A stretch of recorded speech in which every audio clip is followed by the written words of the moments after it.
পাকিস্তানে কী ধরনের ব্যবসা করবেন। অনেকে আমাকে কমেন্ট করে, আপু পাকিস্তানে কী ধরনের ব্যবসা করা যায় সম্পর্কে ধারণা দাও, পাকিস্তানে আমরা ব্যবসা করতে চাই। তো ভাবলাম যে আজকে পাকিস্তানের ব্যবসা নিয়ে একটু কথা বলি, যে পাকিস্তানে কী ধরনের ব্যবসা করা যায়। সরে এসো, পাকিস্তানে কী ধরনের ব্যবসা করা যায় আজকে বলবো। দেখেন, একটা কথা প্রথমে ক্লিয়ার আপনারা হয়ে যাবেন যে পাকিস্তানের ভিসা কিন্তু এখন পাকিস্তান সরকার বাংলাদেশের জন্য ফ্রি করে দিছে। তো এখন আপনারা পাকিস্তানে কিন্তু অনায়াসে আসতে পারেন। পাকিস্তানে আসতে কিন্তু এখন আর কোনো ওইভাবে ভিসা লাগতেছে না, ঠিক আছে। পাকিস্তানে আপনারা অনায়াসে আসবেন, এসে ঘুরে যাবেন, থেকে যাবেন, কোনো আফসোস নেই। আর দ্বিতীয় ব্যাপার হয়েছে যে পাকিস্তানে আপনারা জানেন যে পাকিস্তানের সব কিছু কিন্তু অনেক বেশি উন্নত হয়ে গেছে আগের থেকে। তো এছাড়া পাকিস্তান বেশ ডেভেলপ করছে অনেক বেশি আগের থেকে। অনেক কিছু আছে পাকিস্তানে এখন যা আগে ছিল না। পাকিস্তানের রাস্তাঘাট থেকে সব কিছু উন্নত করা হয়েছে এখন, সব কিছু। তো এখন আমাকে বিভিন্ন ধরনের অনেকে মানুষ কমেন্ট করে, পাকিস্তানে কী ধরনের ব্যবসা করবো, আপনি একটা ভিডিও বানান, পাকিস্তানে কী ধরনের ব্যবসা করলে ভালো হয়, সব কিছু মিলিয়ে আজকের এই ভিডিওটা বলবো। দেখেন, আপনারা একটা জিনিস ফলো করবেন, যারা ব্যবসায়ীরা আছেন তারা বিষয়টা জানবেন। আমি তো ব্যবসায়ী না, আমি কোনো কিছুই না, আমি নর্মাল একটা মানুষ। তো এখন ব্যবসার ক্ষেত্রে হচ্ছে আপনারা দেখবেন কোন জিনিসটা বাংলাদেশে চলে, যে জিনিসটা পাকিস্তান থেকে বাংলাদেশ নিয়ে থাকে সেই জিনিসটার ব্যবসা আপনারা করবেন। যেমন পাকিস্তানের নাইট ক্রিমগুলো খুব ফেমাস। পাকিস্তানের নাইট ক্রিমগুলো কিন্তু আমাদের বাংলাদেশে মানুষ খুবই ইউজ করে। ইনফ্যাক্ট হচ্ছে যে আমার আম্মু যখন ছিল, আমার আম্মু ইউজ করতো। তো আমার আম্মু পাকিস্তানের হচ্ছে যে বেশ কিছু ক্রিম ইউজ করতো। তো আম্মু তো এখন নেই, 2020 আমার আম্মু মারা যায়, তখন আমি স্কুলে পড়তাম। তো এই যে পাকিস্তানের নাইট ক্রিমগুলো বাংলাদেশের প্রতিটা বাজারে কিন্তু প্রচুর চাহিদা। তো আপনারা চাইলে নাইট ক্রিমগুলোর ব্যবসা করতে পারেন অরিজিনালগুলো নিয়ে। তবে বেশিরভাগ ক্ষেত্রে অরিজিনালগুলো কিন্তু আমরা বাংলাদেশে পাইতাম না। তো অরিজিনালগুলো নিয়ে আপনার ব্যবসা করতে পারেন, যেগুলোতে আসলে সত্যি কাজ হয়। তারপরে হচ্ছে পাকিস্তানের ড্রেস আপগুলো, পাকিস্তানের বিভিন্ন ড্রেস আছে যা আমাদের বাংলাদেশে খুব ফেমাস।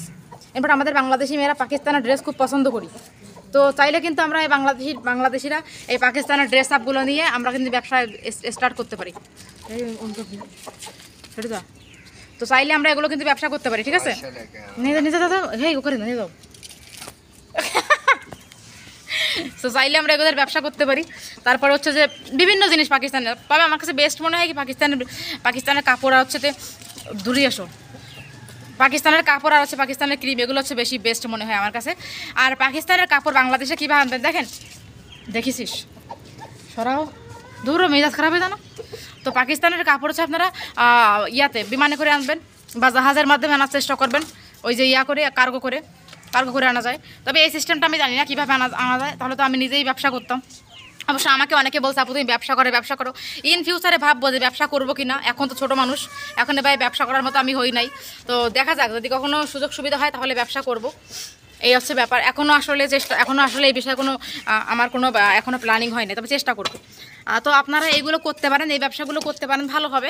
এছাড়া অনেকে আমাকে বলছেন যে পাকিস্তানে মানে ভালো জবের ব্যাপারে, এই বিষয় নিয়ে আমি অন্যদিন ভিডিও দেবো জবের ব্যাপারে, কারণ জবের ব্যাপারে অনেক বড় ভিডিও হয়ে যাবে, সেটা আমার এই এক ভিডিওতে বললে আপনারা বুঝবেন না। তো যারা দেখতে যাচ্ছেন অবশ্যই কমেন্ট করবেন।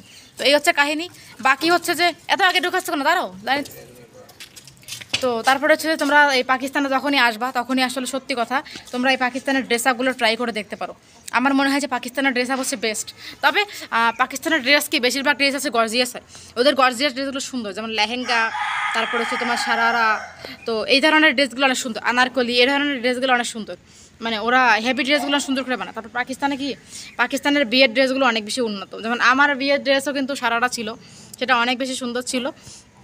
তো এখানকার বিয়েতে কিন্তু সালোয়ার কামিজটা বেশি ইউজ করা হয়। সালোয়ার কামিজের মধ্যে এত ডিজাইন আছে পাকিস্তানে, তোমরা আসলে মানে না দেখলে গেস করতে পারবে না। প্রচুর সুন্দর সুন্দর ডিজাইনের ড্রেস রয়েছে পাকিস্তানে। তো এটা তোমরা নিজেরা যখন পাকিস্তানে আসবা, ড্রেসগুলো কিনবা, তোমরা অনায়াসেই বুঝতে পারবা যে এটা আসলে কেমন, ঠিক আছে। তো আমি আজকে পাকিস্তানে অনেক দিন 2.5 বছরের কাছাকাছি হয়ে গেছে অলমোস্ট। তো আমি পাকিস্তানে আসার পরে আমি সব কিছু কিন্তু সুন্দর সুন্দর দেখতেছি, কোনো কিছু খারাপ দেখিনি এখনো। আর পাকিস্তানের ড্রেস সব কিছু ভালো লাগে। হবে পাকিস্তানের ড্রেস যে পাকিস্তানে একদমই দাম কম তা না, এখানেও কিন্তু এক্সপেন্সিভ অনেক, ঠিক আছে। তো পাকিস্তানের ড্রেসগুলো বাংলাদেশে এক্সপেন্সিভ হয় এই জন্য যে এখান থেকেও তো এক্সপেন্সিভভাবে যায়। পাকিস্তানে আসার পরে বুঝলাম এত কম দামে কিন্তু পাকিস্তানে নাই। আর তাছাড়া যাতায়াত খরচ, তোমাদের ওই ফ্লাইট খরচ সব কিছু মিলে তো অনেক টাকা কস্টিং হয়ে যায় না। সেক্ষেত্রে পাকিস্তানের ড্রেসটা এমনিতে বাংলাদেশের দামটা বেড়ে যায়। ড্রেস বলেন, নাইট ক্রিম বলেন, যাই বলেন, তো এগুলো আসলে এইভাবে ব্যবসার ক্ষেত্রে এগুলো ভালো দিক। ভালো প্রোডাক্ট মানুষকে দেওয়ার চেষ্টা করবেন অরিজিনালটা নিয়ে, কখনোই চেষ্টা করবেন না যে অন্য প্রোডাক্ট নিয়ে মানে ভুলভাল দেশের নাম দেওয়া। তো অরিজিনালটা নিয়ে চেষ্টা করবেন ব্যবসা করার জন্য, সততার সাথে ব্যবসা করবেন, ডেফিনেটলি আল্লাহ তাআলা আপনাদেরকে সফল করবে আমি আমি মনে করি। তো এই হচ্ছে ব্যাপার। তো বাকিটা আপনারা কমেন্ট সেকশনে জানাবেন আপনারা ব্যবসা করতে ইন্টারেস্ট কিনা। Thank you.